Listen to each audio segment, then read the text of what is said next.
bahkan sekolah pun ya, bahkan sekolah pun ya, di rumah tangga pun itu ada aturannya. Maka oleh sebab itu dalam organisasi ataupun instansi ataupun apa namanya pengelolaan perusahaan itu pasti memiliki pengaturan, ada aturannya. Ada aturan yang berlaku dalam setiap instansi. Ya, di Awildan ada aturannya, di sekolah lain juga ada aturannya, di instansi lain juga, di lembaga lain juga ada aturannya. Kalau tidak diatur, maka ini akan bisa menjadi acak-acakan. Ada yang bahkan bisa terjadi adalah hukum hukum rimba. Siapa yang kuat, dia yang berkuasa. Maka oleh sebab itu, di sini juga Islam juga agama Islam memiliki aturan, ya. Bagaimana aturan itu bukan untuk dilanggar tetapi untuk ditaati, ya. Dan setiap aturan ini dalam Islam itu banyak manfaatnya buat hamba-hambanya, ya, untuk makhluk-makhluknya. Nah, ini dia menjadikan dasar hukum manajemen pendidikan Islam bahwa ya manajemen pendidikan Islam memiliki aturan-aturan yang nanti dapat diterapkan di sekolah tersebut. Jadi kalau misalnya anti semua, antuna semua ingin membuka rumah tahfiz di daerah masing-masing, kemudian memiliki apa atau membuat sekolah atau yang jadi kepala sekolah atau yang jadi mudir gitu dan seterusnya, ini harus memiliki aturan-aturan yang jelas, aturan-aturan yang eh, apa namanya bisa mendukung dari visi dan misi itu sekolah tersebut, ya.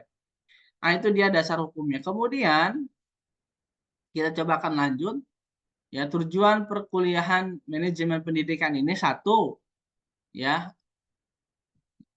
nggak kelihatan. Ya, satu, memahami dan menjelaskan konsep dasar manajemen sekolah dalam perspektif Islam. Jadi oleh sebab sebenarnya ada dua. Manajemen pendidikan ini ada dua. Ada manajemen pendidikan sekolah, ada manajemen pendidikan sekolah Islam.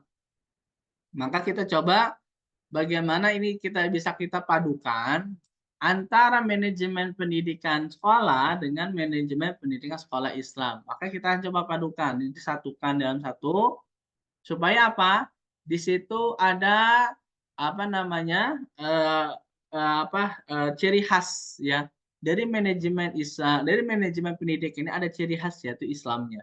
Manajemen pendidikan sekolah Islam, manajemen pendidikan Islam dan seterusnya, ya. Dua, mengaplikasikan prinsip manajemen dalam mengelola sekolah Islam secara efektif. Jadi bagaimana mengaplikasikan prinsip manajemennya?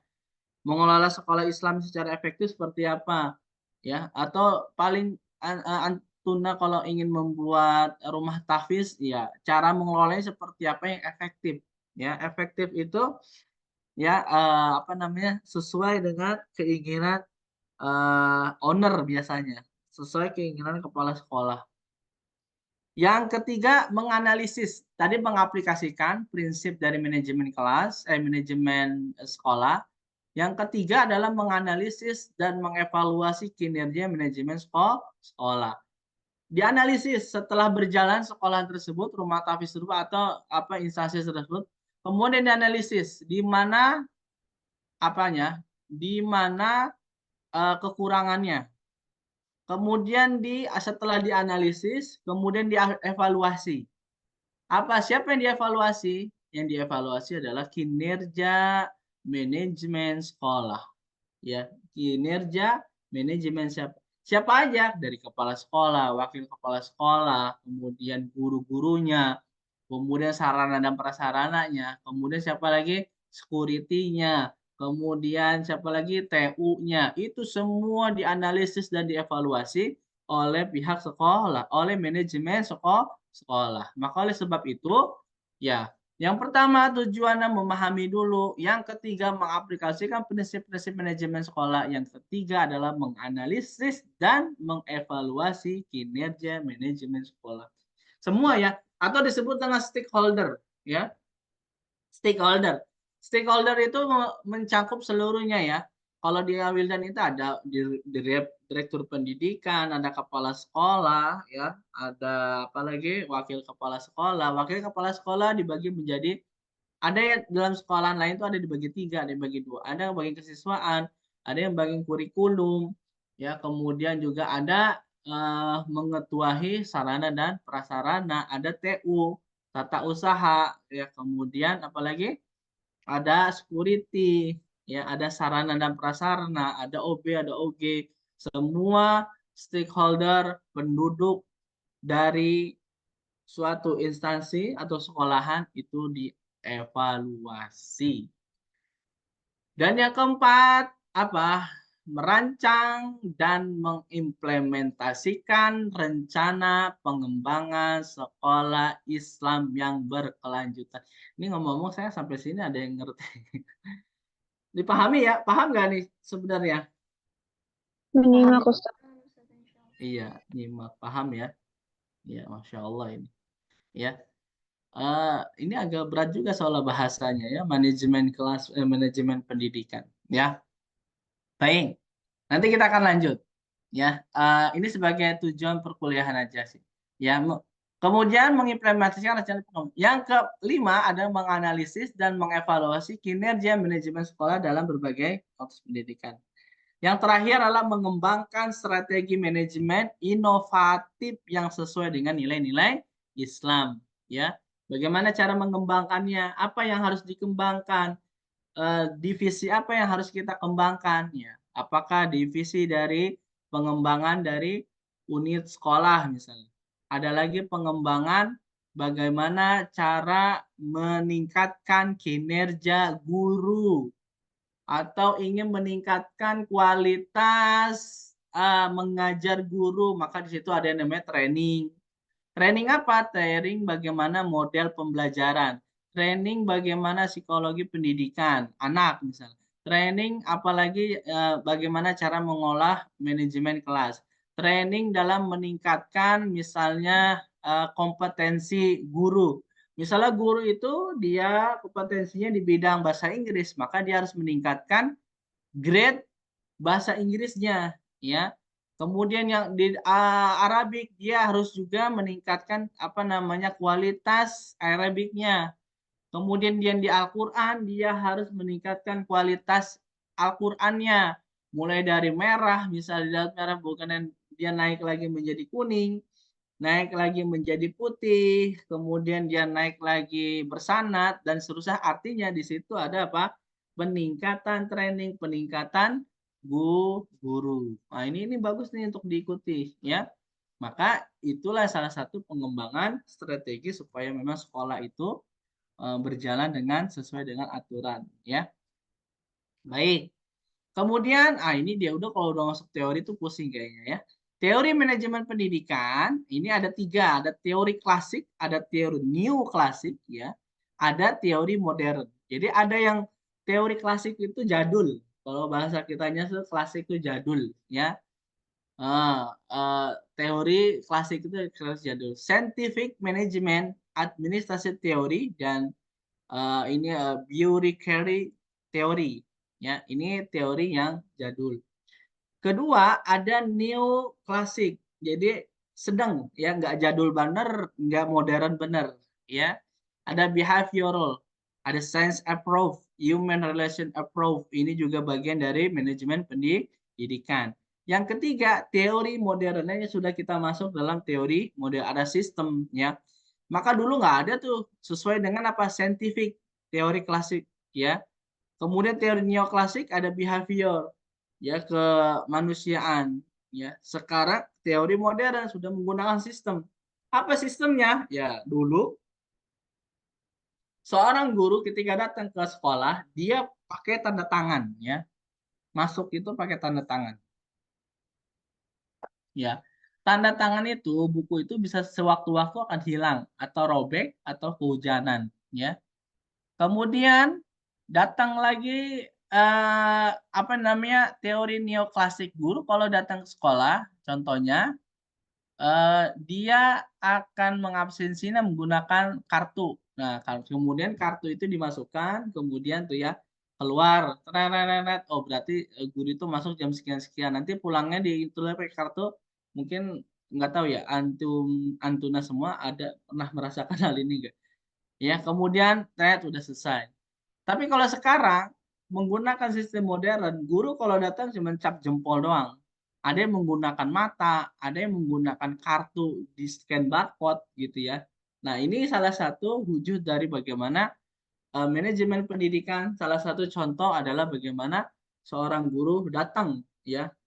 Jadi tersistem. Jadi kemudian eh, kehadiran seorang guru di dalam di sekolah, maka itu tersistem, terdata, kemudian dan itu sewaktu-waktu bisa dievaluasi, dianalisis kehadiran seorang guru.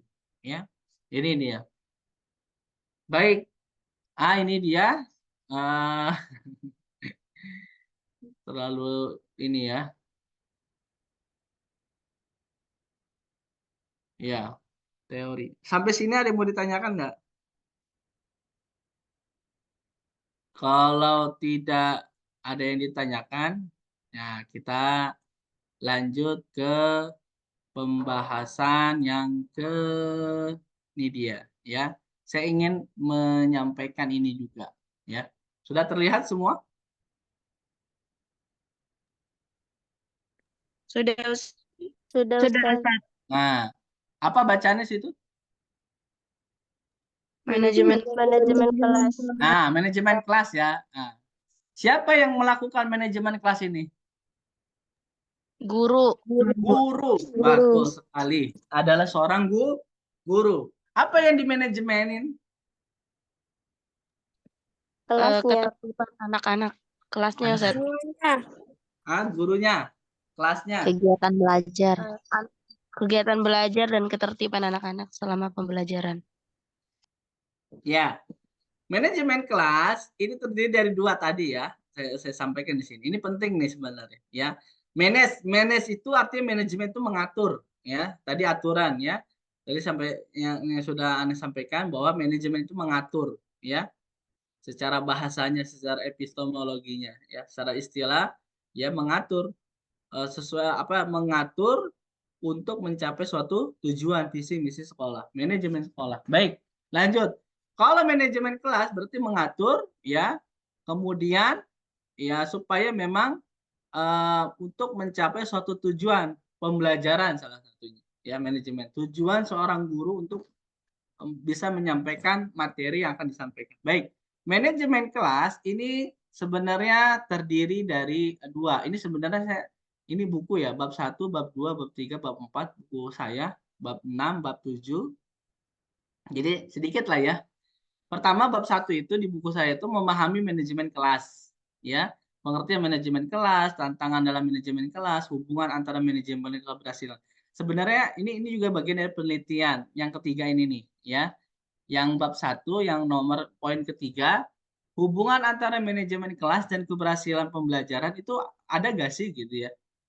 Kalau kita memanajemen dengan bagus, apakah siswa itu akan berhasil? Nah, itu kan bagian dari apa? Benar nggak sih sebenarnya? Ini diteliti, ya, dianalisis, kemudian di apa namanya dibuat eksperimen. Ada dua kelas yang menggunakan manajemen kelas kalau ini, kemudian ada yang satu kelas tidak menggunakan manajemen kelas, asal masuk ngajar selesai, asal masuk ngajar selesai, ya. Nah ini apakah dari dua kelas itu bisa kita lihat mana siswa yang berhasil yang memahami materi dari seorang guru. Kalau yang ada hubungannya kalau guru tersebut menggunakan manajemen kelas, maka guru itu ya akan melaksanakan pembelajarannya, menyampaikan materinya ya dengan bagaimana guru itu bisa mengatur dan mengelola kelas. Tapi kalau yang satu lagi kelasnya, nah maka hasilnya dari hubungan antara seorang guru yang menggunakan manajemen kelas dan seorang guru yang tidak menggunakan manajemen kelas, maka itu akan hasilnya berbeda. Hasilnya akan terlihat guru yang bisa mengelola manajemen kelas. Gitu ya. Bab 2, menciptakan lingkungan belajar yang kondusif itu seperti apa? Ya. Apa kondusif itu? Kondusif itu adalah bagaimana seorang guru bisa mengelola kelas yang pertama kondusif. Kondusif dari apa? Yang pertama dari tata ruang kelasnya, ya, ruang kelasnya. Kemudian tata meja dan kursinya, ya. Setiap hari atau 1 tahun atau udah 6 bulan kursinya ngadep ke depan terus maksudnya. Ya kayak gitu aja. Ganti, boleh diganti ya. Ya satu tim ya, 4 ya apa namanya, kelompok, kemudian ada lagi reter U ya, itu bisa atau bikin 4 4 4 4 4 4 kayak diskusi atau kayak, posisi kursi yang reter U gitu ya, kayak apa tuh, rapat parlemen misalnya. Sebenarnya itu, ya kondisi apa, tata ruang kelas, ya atau salah satunya meja dan kursi itu sebenarnya boleh apa namanya, di-setting ya, di-setting sebulan sekali ya, atau 2 bulan sekali gitu ya, itu bisa di-setting ya. Banyak sebenarnya settingan-settingan dari, meja dan kursi siswa. Untuk apa? Yang pertama, untuk, tujuannya untuk tidak bosen ya, seorang siswa ataupun guru ketika, pembelajaran. Yang kedua, supaya siswa tidak, apa namanya, di sebelah kiri terus gitu ya, sebelah kanannya jarang gitu ya. Nah ini juga, diperhatikan. Apalagi, yang di belakang gitu ya, ini matanya bisa jareng gitu ya, ke kiri terus, ke kanan, yang kanan kanan terus. Artinya memang pengelolaan kelas, manajemen kelas ini penting ya, bagus sekali diterapkan untuk seorang guru ya. Desain kelasnya supaya bagus kita taruh misalnya karya anak di kelas itu, ya dia bisa ngegambar ini ya, atau hasil capaian Al-Qur'annya misalnya kan guru-guru Al-Qur'an ya, kita tempel tuh ya capaian Al-Qur'an siswa, si A sudah sampai surat 32 juz misalnya. Ada nggak tuh 32 juz? Nggak ada ya? Ya.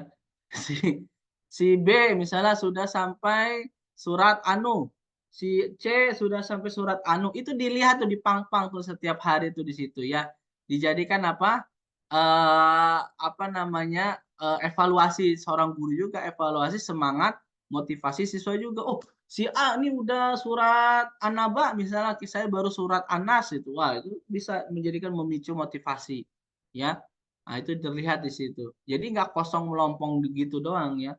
Jadi ada karya-karya, ya karya siswa, kemudian evaluasi hafalan misalnya, atau rumus matematika boleh supaya terlihat terus. Atau apalagi, apa namanya, poin-poin siswa.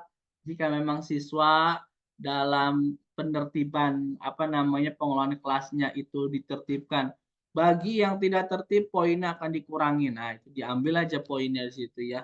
Entah itu bintang, entah itu apalah gitu. Banyak nanti coba menciptakan lingkungan kondisi yang kondusif. Membangun hubungan positif dengan siswa. Ya, strategi membangun rasa percaya supaya anak itu percaya diri, pede, ya empati sama gurunya, komunikasinya tidak berantakan, komunikasinya berjalan, komunikasinya supaya tidak apa namanya, ini maka seorang guru harus juga bisa menjalinkan hubungan positif dengan siswa. Mengolah perilaku siswa. Nah, ini bagaimana siswa itu perilakunya ya. Guru yang galak, maka akan tercipta anak yang galak. Halo? Kalau ada guru yang galak, beda galak sama tegas tuh beda ya. Galak sama tegas itu beda, ya. Tegas itu ya, di sewaktu-waktu dia akan ada momen bercandanya. Kalau marah ya, galak, ya udah nggak ada tempat dimanapun berada, setiap waktu memang galak aja dia, gitu ya. Ya, jadi memposisikan guru ketika serius, ketika tegas, ketika apalagi eh, pengkondisian anak-anaknya gitu. Nah, ini bab ketiga, rencana organisasi pembelajaran, keempat strategi pembelajaran inovatif.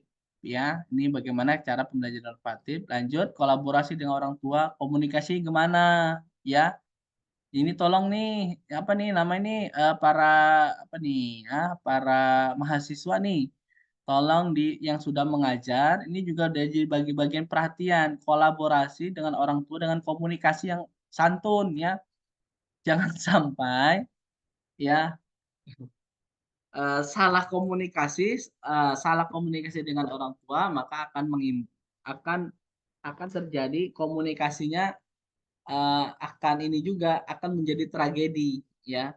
Komunikasi salah dengan orang tua maka tragedinya akan salah pula gitu. Maka contohnya seperti apa misalnya? Maaf nih ya, ini ada misalnya gini, ada apa? Ini bisa didengarkan ya. Ini jadi evaluasi. Ya misalnya ada orang tua murid nanya gini, Ustazah, kok anak saya nggak pernah ikut, nggak itu kenapa anak saya Ustazah kok tandanya silang gitu ya? Ada yang pernah tanya gini nggak ya? Anak saya kok silang nggak setoran ya Ustazah hari ini gitu ya? Maka iya katanya.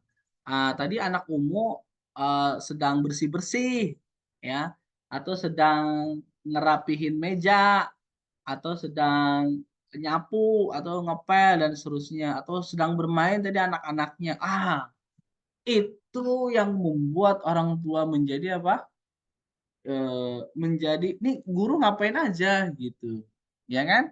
Ini guru ngapain aja, ya. Ini sebenarnya komunikasi yang sebenarnya tidak baik kepada orang tua. Ketika orang tua menanyakan kondisi anak, maka diperparah dengan jawaban seorang guru, ya.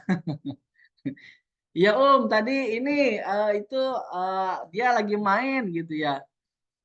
Kemudian atau dia lagi bersihin ini atau dia lagi gambar, nulis, ngerjain PR gitu ya. Padahal emang udah waktunya. Tadi lagi ngerjain tugas gitu, tugas matematika pelajaran sebelumnya. Padahal pelajarannya sekarang itu sudah pelajaran Al-Qur'an gitu. Ini jangan sampai seperti itu tuh ya. Bahkan orang tua akan menanyakan lebih lebih parah lagi nanti. Emang ustazah ngapain aja kok anak saya kok disuruh ngepel, anak saya disuruh nyapu, anak saya disuruh apa lagi tuh? Ya, anak saya disuruh kok lagi main kok nggak sama ustazah atau anak ustadz tidak dibiarkan, maksudnya tidak disuruh berhenti. Itu juga kan menjadi pertanyaan juga, iya kan? Nah, maka ketika kita ditanya gini, ya gitu, bisa jadi, maaf tadi emang waktunya nggak keburu, jadi habis. Jadi untuk ke depan besoknya nanti Ananda yang giliran Ananda nih yang pertama gitu. Nah, itu kan lebih menyejukkan pertanyaan jawabannya ketimbang kita menjawab, ya tadi anaknya lagi main aja gitu. Udah saya suruh kayak gitu kagak mau gitu ya. Padahal sebenarnya posisinya adalah seorang guru itu adalah owner ya, kepala apa ya, presiden di kelas itu ya. Ya apa bisa kita atur seorang guru itu ya. Baik. Halo, halo, ini kedengaran gak nih? Kedengaran Kedengaran, Ustaz? Ustaz. Kedengaran ya? Kedengaran Ustaz. Ada kasus kayak gini? Ada. Ada kasus kayak gini. Dan itu jangan kedua, ketiga kalinya terulang. Komunikasikan dengan baik. Ya, yang baik itu ya kita bisa mengkondisikan gitu ya. Tadi ya jangan memperkeruh suasana. Jadi apalagi orang tua udah gini, saya kan bayar di sana gitu kan. Saya bayar. Emang anak saya datang ke sekolah untuk nyapu-nyapu gitu. Padahal memang sebenarnya kan gini ya, ya itu dia komunikasi yang salah sih sebenarnya. Padahal pada hakikatnya ya anak itu ya ketika dalam manajemen kelas itu ya biasanya kita buat aturan kelas ya. Aturan kelas yang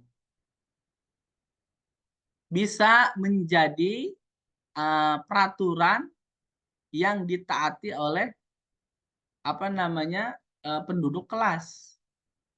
Siapa yang buat aturan kelas itu? Adalah siswa didampingi oleh wali kelas atau guru kelasnya. Ayo Nana nih, ini di awal tahun nih misalnya ya, di awal tahun misalnya kelas ya ketika mungkin anti semua dijadikan wali kelas atau guru kelas di situ ya, baru gitu ya di tahun baru ini tahun depan misalnya dijadiin wali kelas. Maka ayo anak-anak, yang pertama adalah kita nanti di sini ada nih ya, ada namanya bab 8 kepemimpinan kelas. Ya. Kita nggak tahu anak-anak kita nggak tahu siswa kita masa depannya. Bisa jadi dia jadi pemimpin gitu ya. Maka sebenarnya kepemimpinan leadership itu harus dikuasai juga oleh seorang anak ya. Kan setiap kita adalah pemimpin ya. Maka maka pemimpin itu harus diajarkan ya. Nanti kita buat struktur apa tuh namanya itu? Struktur kepengurusan kelas. Mulai dari ketua kelas, mulai dari apa? Apa namanya? Penasehat. Waduh, misalnya penasehatnya adalah kepala sekolah. Bawahnya kita buat struktur lagi yaitu siapa? Yaitu adalah wali kelas atau guru kelas ya sebagai pembinanya. Kemudian ketua kelasnya siapa si A. Kemudian wakil ketua kelasnya siapa ya. Kemudian divisi kesehatan siapa? Kalau ada teman yang sakit. Divisi keuangan siapa? Kemudian divisi apa lagi? Keamanan siapa? Divisi apalagi tuh bagian ibadah, sholat siapa? Nah, itu kita jadikan tuh, ya kita buat struktur struktur kelasnya tuh supaya belajar apa? Leadership, ya belajar bagaimana dia bisa memimpin, belajar bagaimana dia bisa mempertanggungjawabkan, belajar bagaimana seorang anak bisa menyampaikan apa aspirasinya, ide-idenya, gagasannya kepada teman-teman atau kepada guru gitu ya. Itu belajar tuh kepemimpinan kelas. Bagaimana caranya? Membuat struktur kelas, kepemimpinan kelas ya. Mulai dari A, B, C, D, E. Ya, kita sekali lagi ya. Untuk apa Ustaz? Itu untuk belajar.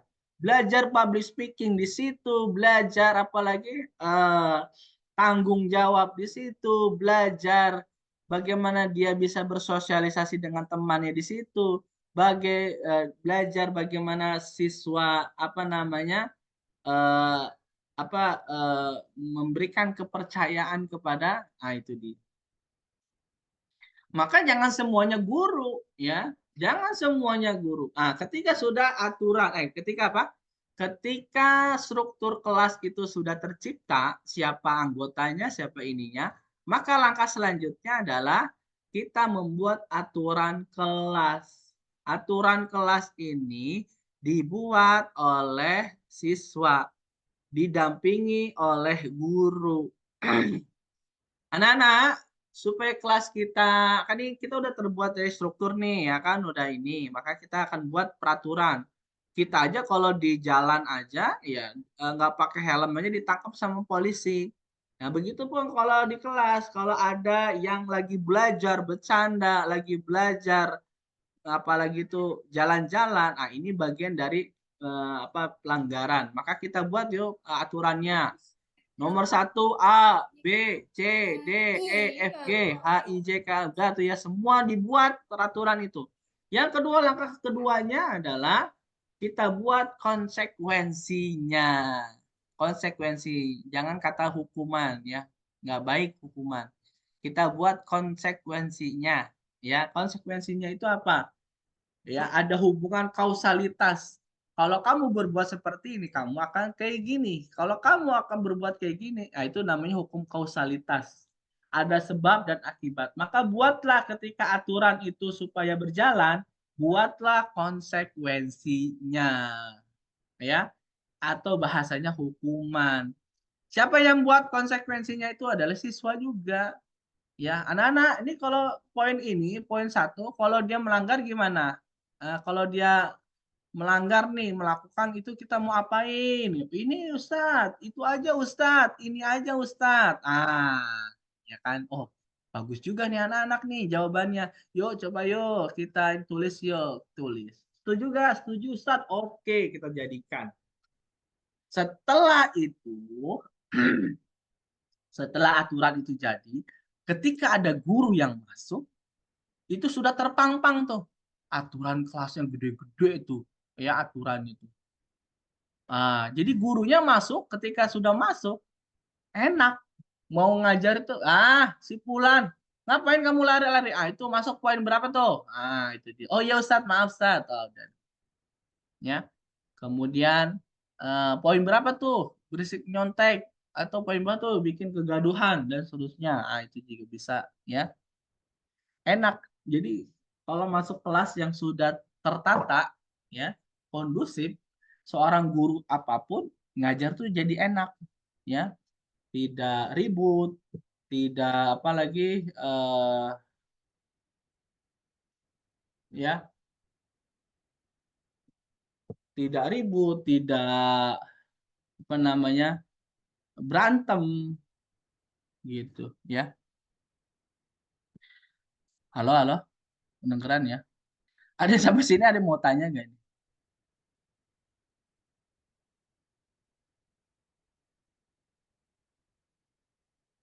Sampai sini ada yang mau tanya nggak? Belum ada Ustadz. Belum ada. Tanya aja apaan.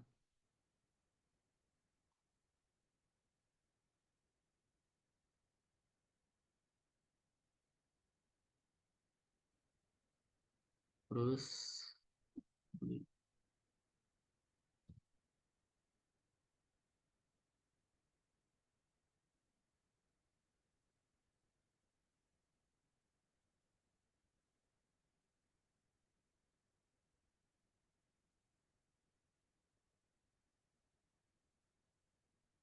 ya, lanjut ya. Sekolah yang sukses menerapkan manajemen kelas efektif, manajemen kelas di era digital. Ini juga saya sama nih. Bagaimana kalau dulu ya di papan tulis nulis ininya, tapi sekarang sudah ada era digital ya di HP. Ada aplikasi-aplikasi yang bisa membantu pengkondisian kelas ya. Ada Jojo, ada apalagi itu Skobo, ada lagi apa tuh ya, yang sekiranya bisa dijadikan apa? Oh ini bagus nih dapat poinnya misalnya, dapat reward ya, rewardnya dapat di situ. Itu ada tuh aplikasi-aplikasi yang bagus yang dapat menunjang era digital ya, maksudnya pengaturan kelas. Oke, lanjut ya. Ini saya ingin sampaikan. Kita masuk ke materi yang pertama adalah pengertian manajemen kelas. Coba dibaca satu orang siapa nih? Aku Anas, Ustadz. Aulia, naam, tafadhol Aulia. Pengertian manajemen kelas, definisi, tujuan, dan pentingnya dalam proses pembelajaran. Definisi manajemen kelas adalah suatu progres pengorganisasian, pengaturan dan pengendalian lingkungan belajar di dalam kelas agar proses pembelajaran dapat berjalan secara efektif dan efisien. Ini melibatkan sebagai kegiatan mulai dari perencanaan pembelajaran, pengelolaan waktu, hingga penanganan perilaku siswa. Nah, ini dia ya. Banyak tuh manajemen kelas itu ya. Apa namanya? Manajemen tuh banyak ya, manajemen kelas aja ada banyak, apalagi manajemen pendidikan. Itu lebih meluas tuh ya. Tadi yang sudah dibacakan bahwa manajemen kelas itu proses pengorganisasian. Apa yang kita diorganisasi itu dia tuh tadi ya, membuat apa? Struktur apa? Struktur kelas ya, buat organisasi kelas. Kemudian lagi buat pengaturan kelas, ya. Kemudian supaya apa? Untuk mengendalikan lingkungan belajar di dalam kelas, ya, lebih kondusif. Ya, proses pembelajarannya juga dapat ya berjalan lancar, nyaman, kondusif. Kemudian guru juga dapat menyampaikan materinya dengan baik. Kemudian daya serap siswa juga dapat ya memahami materi yang sudah disampaikan oleh guru, ya. Kemudian ya, apa yang menjadikan ini kegiatan aktivitas di dalam kelas supaya apa? Itu semua direncanakan, ya. Makanya sebenarnya tuh dia manajemen kelas itu ada dua. Ada pengelolaan kelasnya seperti apa, ada pembelajarannya seperti apa, ya. Maka kalau seorang guru dapat bisa membuat dua ini, ya, sukses di dua ini, wah itu masya Allah itu luar biasa, ya. Direncanakan, oh saya mau ngajar ini nih, ini misalnya kelas itu udah di manajemen ya, udah ada organisasinya, udah aturannya sudah ada, ya kursinya sudah tertata baik, kemudian sampahnya di kelas itu sudah nggak ada, ya, kemudian apalagi udah kondusif lah, Kak. Maka dari situlah dimulai pembelajaran, ya. Anak kalau ngajar gini, ya, kalau ngajar, anak nggak mau itu kalau masih ada sampah, ya, masih ada apa namanya? Nah, masih ada sampah, ya, kemudian masih ada kertas-kertas dan seterusnya, ya, maka dikondusifin dulu, dimanajemenin dulu sebelum melakukan pembelajaran, ya. Maka ini saya ingin menyebutkan, saya ingin menginikan kembali nih. Tunggu dulu bentar ya. Ada yang menarik nih. Mana dia? Ini dokter siswa, siswa. Mana dia? Siswa. Siswa.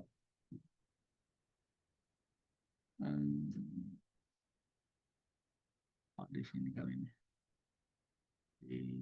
Di D. Nah, ini dia. Dokter siswa. Ya, saya juga ngisi juga ini.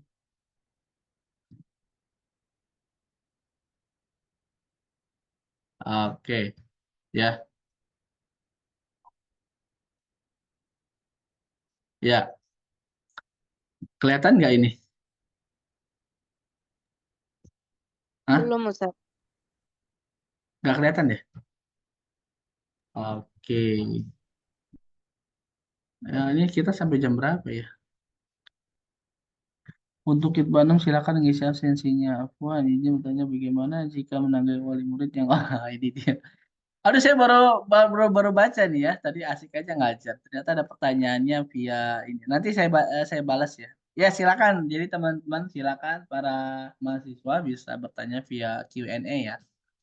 Q&A silakan. Nah, sebenarnya saya ingin mengajak teman-teman gini ya. Saya ingin mengajak teman-teman masuk ke mana dia nih tadi yang sudah saya buka. Ya.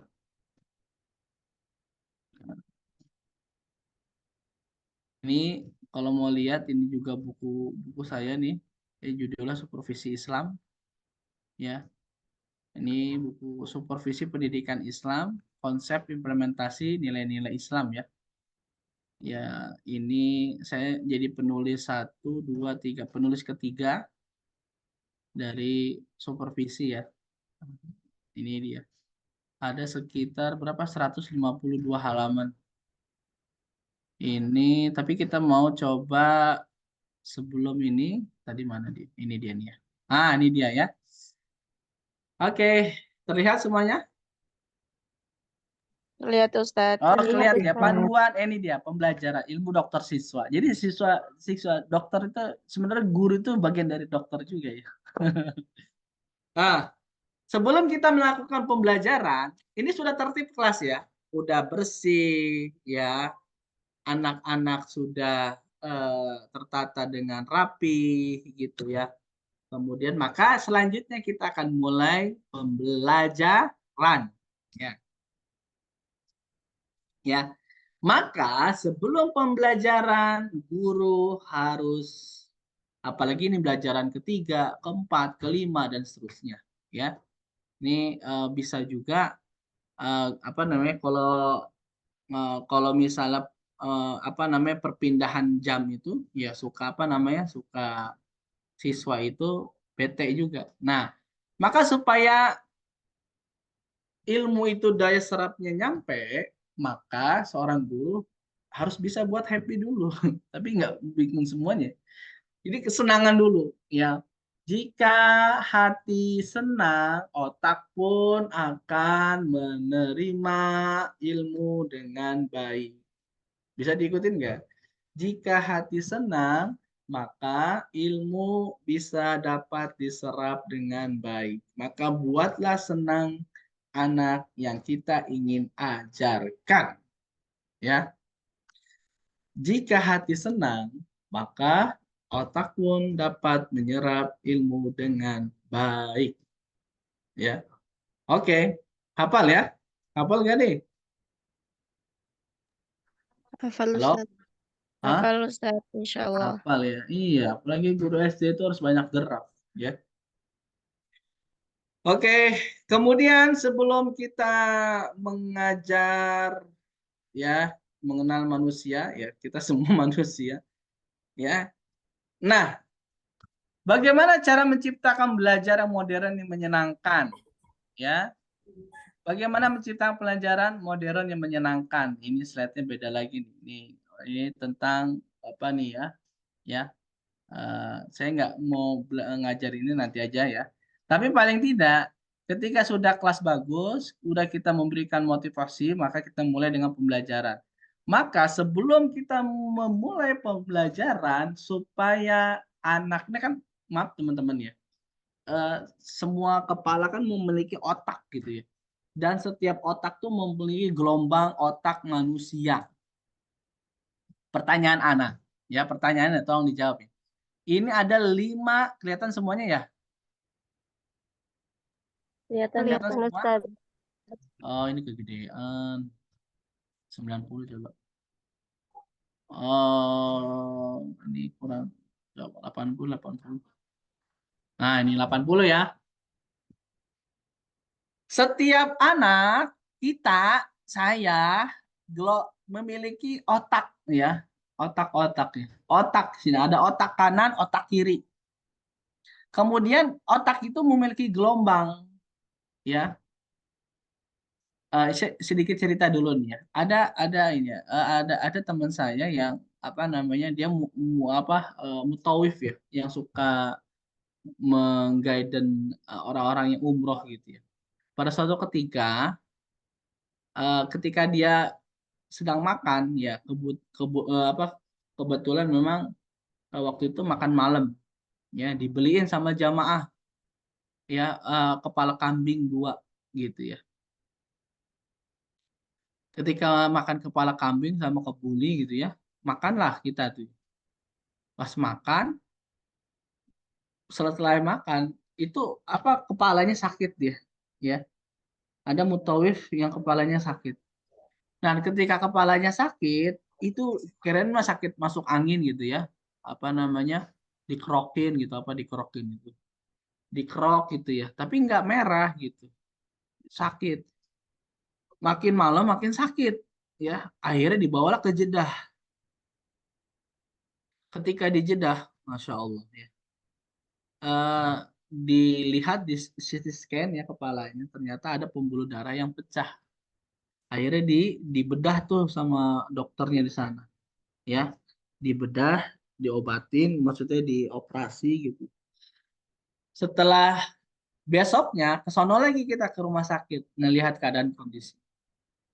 Ternyata istrinya yang menemaninya itu apa namanya? Ngelihat suaminya itu, ya. Jadi suaminya kalau dia sedang merenung gitu ya, ngerenung itu otak tuh jadi mengkerut. Gambarannya kelihatan nggak nih? Otak itu jadi mengkerut. Ya, jadi kalau kayak kayak Ana nih, tangan Ana ini dia jadi mengkerut gini. Tapi kalau dia lagi happy, lagi senyum, senang dan seterusnya, itu otak tuh berkembang gitu tuh.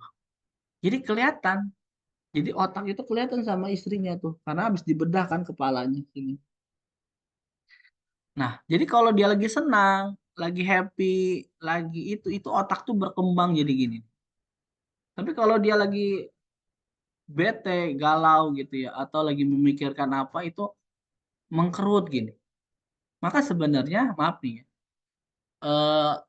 kontribusi terbesar dari sebuah penyakit adalah pikiran. Benar nggak, teman-teman? Betul, Ustaz. Betul, Ustaz. Itu yang membuat seseorang jadi sakit. Dia nggak makan. Akhirnya apa? Mah. Ketika sudah mah, grek gitu ya, apa bahasa sekarang itu. Itu banyak yang meninggal juga orang yang ngegrek gitu. Ya, disebabkan oleh pikiran.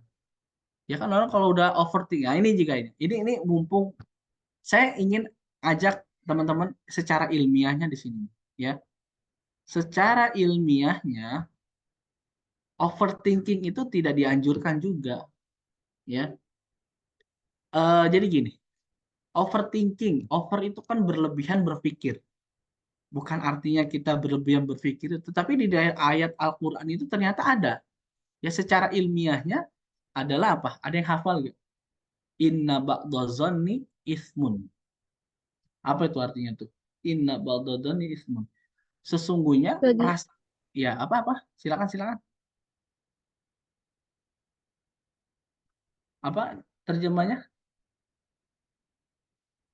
Ini ilmiahnya ya.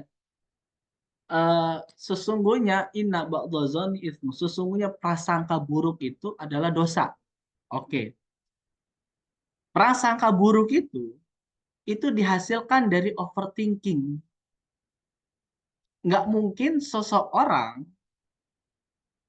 eh, ber apa namanya suuzon kalau tidak dihasilkan dari pikiran. Ya, itu gimana sih? Ih, kayak sotoy amat dia. Terus saja suuzon terus. Dihasilkan dari apa? Pikiran. Sehingga apa yang terjadi? Of, terjadilah overthinking, berlebihan, berpikiran yang seharusnya tidak dia pikirkan. Ya, maka secara ilmiahnya kembali dari Al-Quran itu, kita tidak diperkenankan juga untuk berpikiran negatif sama orang lain. Ah, ini dia nih. Ya, berpikiran negatif sama orang lain. Ya, kenapa? Salah satu dari dilihat dari sisi kesehatannya, overthinking itu yang menyebabkan apa? Memberinya kontribusi penyakit kepada diri kita. Gitu. Ya, baik ya. Sekali lagi ini dia otak ya kita, ini luar biasa. Jadi otak manusia itu ya dia kalau senang itu berkembang, ya, berkembang ya. Maka supaya anak dapat menyerap di antara gelombang manusia, gelombang otak manusia, ada gamma, ada beta, ada alfa, ada theta, ada delta. Menurut antum semua, kondisi anak belajar yang baik itu di gelombang apa? Silakan dibaca. Saya mau minum dulu ya. Ambil air hangat. nama Ustaz. Di Alfa, Ustaz. Alpa, Ustaz. Di Ya, Alfa, Ustaz. loh. Ya. Coba dibuat itu ya. Alfa. Alfa.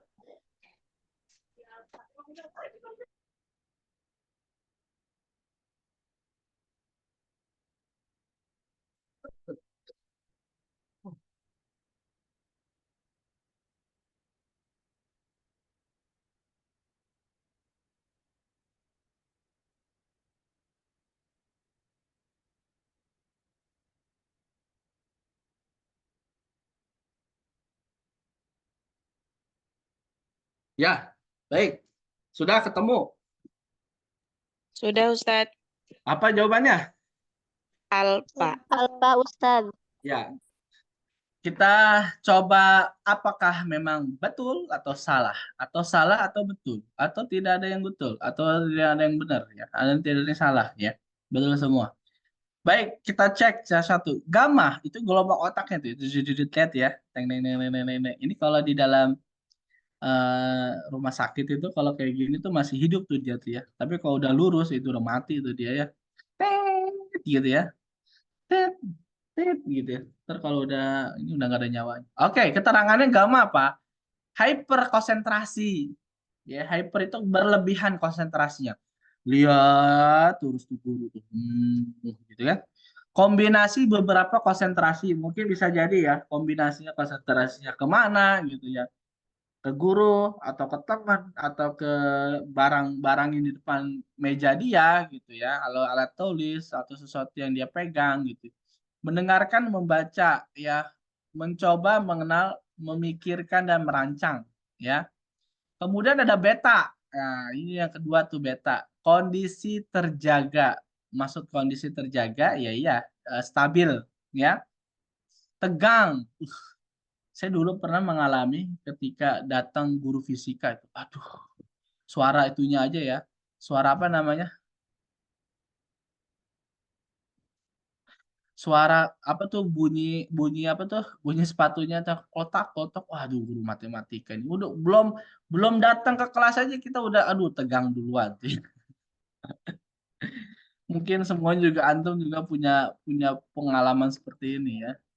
Konsentrasinya tinggi ya, kerjanya rumit, olahraganya debat terus kerjaannya ya. Alpha, nah ini dia. Ini alpha, kondisi terjaga, ya stabil, waspada tapi santai, ya. Memecahkan masalah, belajar, belajar dan menulis. Oke. Keempat apa itu? Theta. Theta itu apa?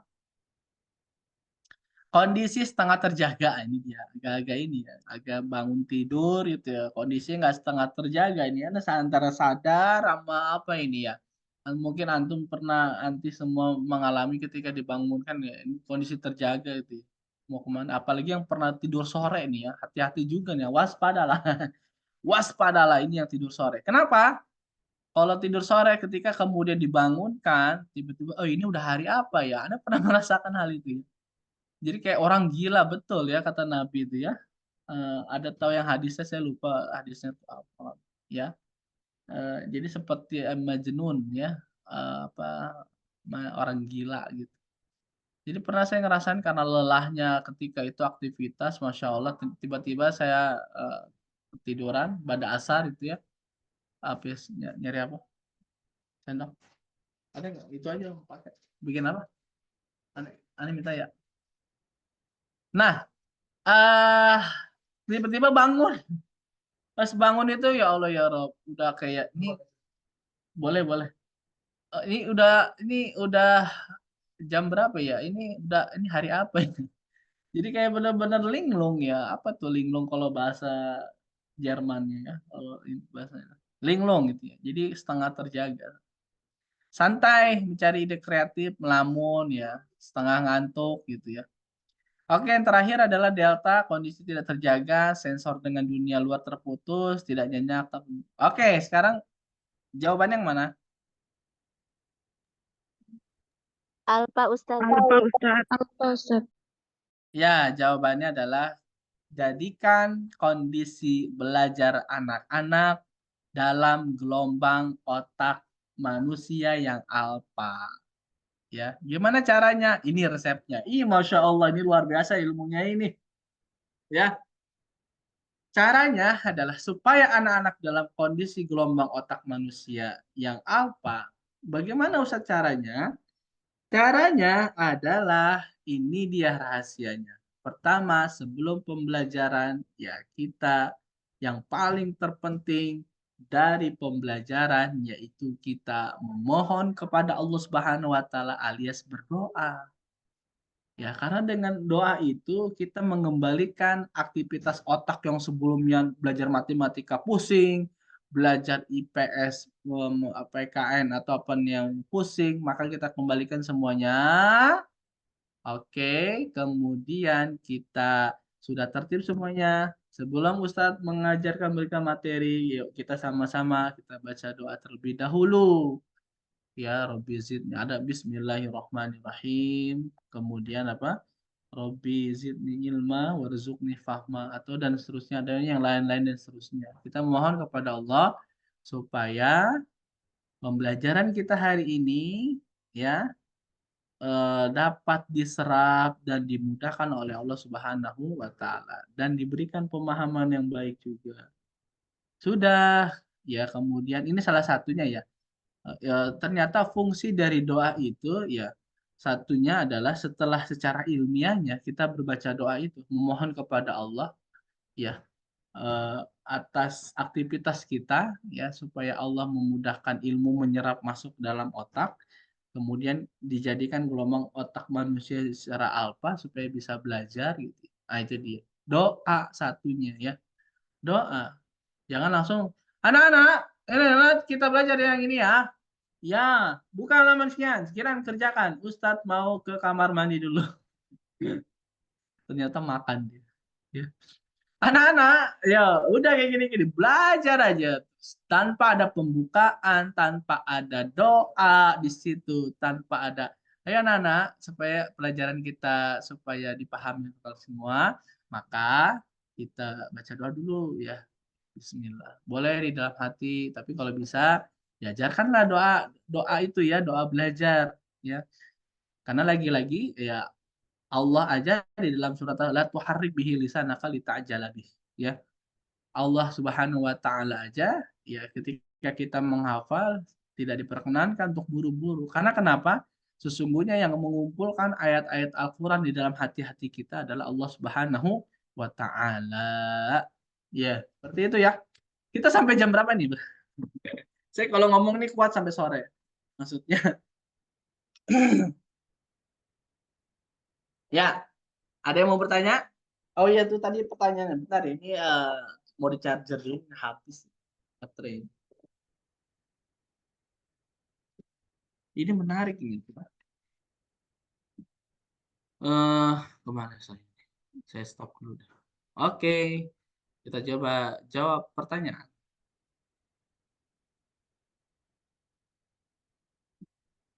Alhamdulillah.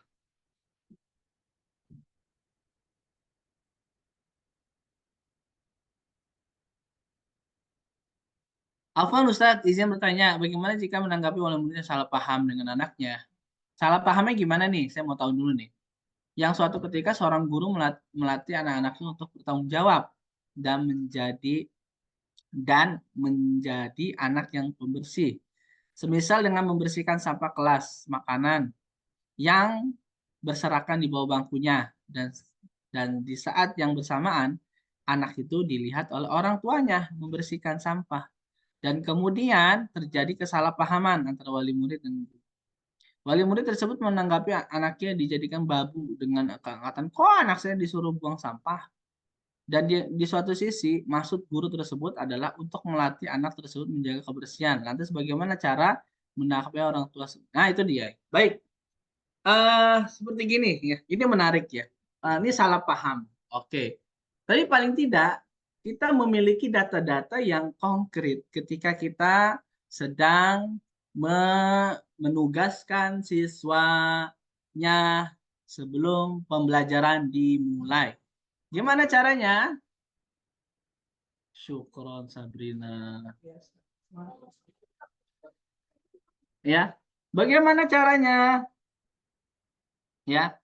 Yang pertama, selain seorang guru membuat organisasi kelas, membuat tata peraturan kelas, yang ketiga adalah seorang guru harus mendampingi, ya ada jadwal piket. Ya. Jadwal piket ini untuk mengajarkan seorang anak pertama kebersihan. Yang kedua adalah tanggung jawab ya dia piket gitu ya. Yang ketiga adalah supaya kerja teamwork antara satu hari itu ada 5 orang yang piket. Oh ya teamwork, ya. Belajar tanggung jawab, belajar kebersihan, belajar teamwork, ya. Kemudian juga satu sisi juga seorang anak. Nah, kemudian lalu bagaimana Ustadz? Seorang guru kan ingin mengajarkan tanggung jawab betul, kemudian bersihan betul gitu. Pertanyaan anak adalah itu orang tua kenapa dia bisa masuk ya? Bisa masuk. Tapi kalau kita berbicara gini, "Om, eee, hari ini si A itu itu sedang apa? Itu sedang piket. Kebetulan ada 5 orang yang piket hari ini, Om. Jadi kebetulan Ananda sedang piket. Karena setiap harinya kita ada piket untuk apa? Untuk mengajarkan anak 1, 2, 3, 4, 5 gitu ya. Apa namanya? Itu. Jadi kalau misalnya ada orang tua murid salah paham, nah kemudian Eee, ada apa salah paham kok anak saya dijadikan babu, ya kalau kita punya datanya, mungkin hari itu kebetulan memang Ananda sedang piket. Jadi yang piket itu ada 5 orang, gitu, Om. Jadi insya Allah kalau sudah itu data kita, kemudian ada apa, jadwal piket kita terpampang gitu ya, kemudian itu bisa kita foto, diberikan ke orang tua bahwa memang hari ini jadwal piket. Jadi kebetulan memang kita di kelas itu adalah, piket gitu, ada jadwal piket supaya memang, mengajarkan anak-anak ba, ta, sa, ja, 1, 2, 3. Ya. Yang ketiga, saya pernah juga ya mengatakan gini ya, ke siswa, itu ada apa, jamnya mati. Ya itu ternyata saya ketika ngajar di situ jamnya mati. Ya Allah, "Nak, ini jam bener ya jam segini?" "Enggak Ustadz, itu mati Ustadz." Gitu kan. "Itu kayaknya apanya ya?" Nanya, "Itu kayaknya baterainya kayaknya." Nah, iya betul saat itu baterai. "Ini udah sebulan Ustadz." "Ya Allah, kamu betah bener nggak ada jam sebulan gitu. Kamu gimana cara menentukan waktunya?" Dia. "Ya pokoknya kalau udah ini kita istirahat aja Ustadz." Gitu.